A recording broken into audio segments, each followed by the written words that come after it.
ये जो मैं आपको खबर दे रहा हूं, ये सिर्फ खबर नहीं है दोस्तों, ये एक नए दौर का आगाज है। आज के बाद की दुनिया बदल जाएगी। क्यों?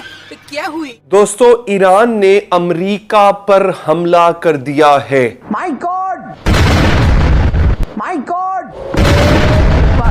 तौबा तौबा तौबा, खुदा मुझे माफ करे। जब सूरत हाल ये है, ऐसे में आपको पाकिस्तान के हालात पे भी थोड़ी सी नजर दौड़ानी है, क्योंकि इजराइल ईरान कशीदगी के असरात की वजह से मुल्क में पेट्रोलियम कीमतें बढ़ने का खदशा बताया जा रहा है और दावे ये हैं कि हम गज़वा हिंद लड़ेंगे। वो बेशर्मो और बेगैरतो, तुमको मैं सालों से कह रहा था कि पेट्रोल मंगा के रखो। क्या यही वो पाकिस्तान है जो अल्लाह के नाम पर वजूद में आया था? कि पेट्रोलियम डीलर्स का ये कहना है कि ऑयल मार्केटिंग कंपनियों ने पेट्रोलियम मसनूआत सप्लाई महदूद कर दी है। अब जब जंग शुरू हो चुकी है, स्ट्रेट ऑफ होर्मुज पर बारूदी सुरंगें लगाई जा रही हैं, बहरी जहाज वापस किए जा रहे हैं, इस वक्त इनको ख्याल आया कि हमें भी कुछ पेट्रोल मंगा के रख लेना चाहिए।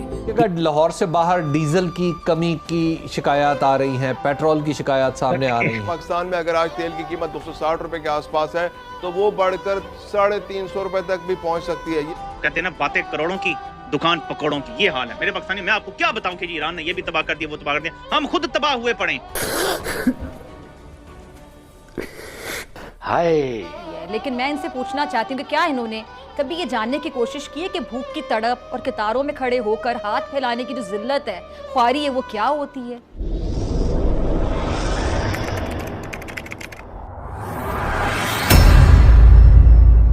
नमस्कार दोस्तों, स्वागत है आपका पाकिस्तान की बर्बादी में। जी हाँ, तो आज की बर्बादी कुछ इस तरह है कि आज पाकिस्तान में 1 लीटर पेट्रोल की कीमत करीबन 300 से लेकर 400 साढ़े 400 रुपए हो चुका है, जिसको देखने के बाद आज एक बार फिर पूरा पाकिस्तान छाती पीट पीट कर रो रहा है। जी हाँ, तो खबर कुछ इस तरह है कि इजराइल और ईरान के बीच चल रही जंग के दौरान ईरान की तरफ से पाकिस्तान को पेट्रोल और गैस की सप्लाई बंद कर दी गई है और आज पूरे पाकिस्तान में पेट्रोल और गैस की भारी किल्लत हो गई है, जिसके चलते आज पाकिस्तान के कई शहरों में 1 लीटर पेट्रोल की कीमत करीबन 300 से 400 रुपए चल रही है, जिसको देखकर आज पूरे पाकिस्तान की आवाम का हाल बेहाल हो रहा है। जी हाँ, खैर दोस्तों, अब से छोड़िए, हम पहले पाकिस्तानी मीडिया का रिएक्शन देखते हैं। आज हुकूमत ने ऐलान किया है कि जी हम 1.5-2 करोड़ लीटर पेट्रोल मंगवाएंगे। वो बेशर्मो और बेगैरतो, तुमको मैं सालों से कह रहा था कि पेट्रोल मंगा के रखो, मुल्क में जखीरा कैपेसिटी बढ़ाओ, इन्वेस्ट करो मुल्क में स्ट्रेटेजिक रिजर्व और स्टोरेज बनाने के ऊपर। अब जब जंग शुरू हो चुकी है, स्ट्रेट ऑफ होर्मुज पर बारूदी सुरंगें लगाई जा रही हैं, बहरी जहाज वापस किए जा रहे हैं, इस वक्त इनको ख्याल आया कि हमें भी कुछ पेट्रोल मंगा के रख लेना चाहिए।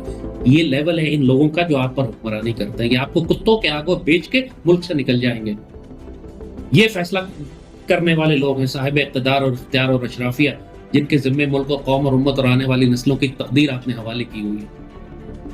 क्योंकि इनका तो कोई स्टेक नहीं है, इनके तो सारे स्टेक यूरोप में रखे हुए हैं, इनकी कोई इन्वेस्टमेंट पाकिस्तान में नहीं है, सिवाय इसके कि यहाँ पर ये आते हैं हुक्मरानी करके लूट मार करने के लिए। अब कह रहे हैं कि हम ढूंढते हैं, तलाश करते हैं, किसी टैंकर को ऑर्डर दिया है हमने कि लाके पेट्रोल जमा करो।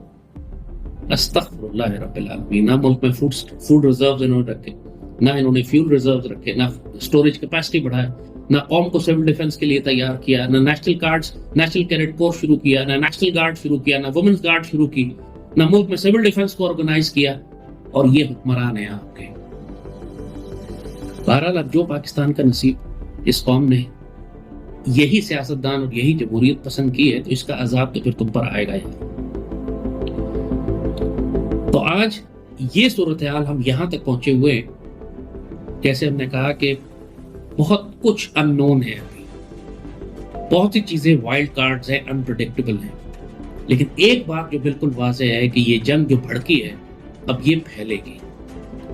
यूक्रेन से शुरू होने वाली जंग जो पूरे यूरोप को घसीटने वाली है अपनी एक खौफनाक एटमी और आलमी जंग, फिर मिडल ईस्ट में गजा से शुरू होने वाली जंग जिसने पहले लेबनान को जलाया, उसके बाद सीरिया को तबाह किया और इराक से होता हुआ अब ईरान में दाखिल हो चुका है। और ये जंग अब खलीज के मुल्कों यानी आज कतर और गल्फ के मुल्कों में भी बमबारी और रॉकेट और मिसाइल आना शुरू हो गए। ये आग अब फैल के सऊदी अरब तक आने वाली है, पाकिस्तान की सरहदों तक पहुंच चुकी है और हमारे मशरक में भारत पूरी तरह तैयार है। किसी भी लम्हे दूसरा राउंड शुरू हो जाएगा गज़वा हिंद का। अमन नहीं है, अब हमको पीस टाइम माइंडसेट से निकलकर हमको वॉर इमरजेंसी मुल्क में लगाने की जरूरत है।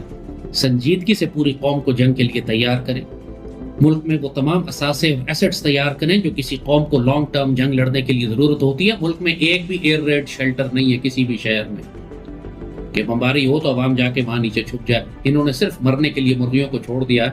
ये सब बुरी तरह से ज़िबा होती रहेगी पाकिस्तानी कौम, क्योंकि हुक्मरान यूरोप में अपनी